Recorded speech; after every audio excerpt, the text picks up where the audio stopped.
Hello বন্ধুরা, সেদিনকার সন্ধ্যেবেলা একটু রেডি হয়ে নিয়েছিলাম। আর রেডি কি হব, যা গরম লাগছিল।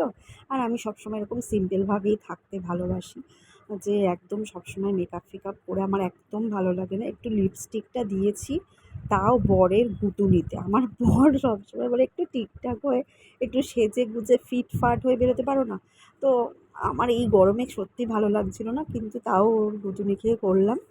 তো তারপরে এবার ওখান থেকে চলে গেছিলাম একটু রথের রথ দেখতে, না রথটা তৈরি হচ্ছিল, সেটা আমার ছেলেকে দেখালাম। প্লাস হচ্ছে আমরা গেছিলাম হচ্ছে জগন্নাথ মন্দিরে। জগন্নাথ মন্দিরে গেলাম, আর এই যে যোগু দাদাকে দর্শন করে তো মনটা পুরো ভরে গেল। তারপর ওখান থেকে যোগু দাদাকে দেখে তারপর এই যে আমার ছেলে এসেছিল শিব ঠাকুর দর্শন করতে, শিব ঠাকুর দর্শন করে নিলাম। তারপর ওখান থেকে চলে গেছিলাম ফুচকা খেতে, যেটা ছাড়া বেরিয়ে এটা না খেলে আর তো হয় না।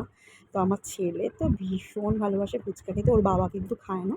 আমি আর ছেলে দুজনে মিলে ফুচকা খেয়ে নিলাম। তারপর ছেলে বায়না করছিল যে ও বার্গার খাবে, তো মঞ্জিনিসে চলে এলাম। ওখান থেকে ওর জন্য বার্গার আর চিকেন 65 কিনে নিয়ে বাড়ি চলে এলাম। এটা দিয়েই ওর রাত্রিরে ডিনারটা কমপ্লিট করলো। চলো, আজকের মতো টাটা।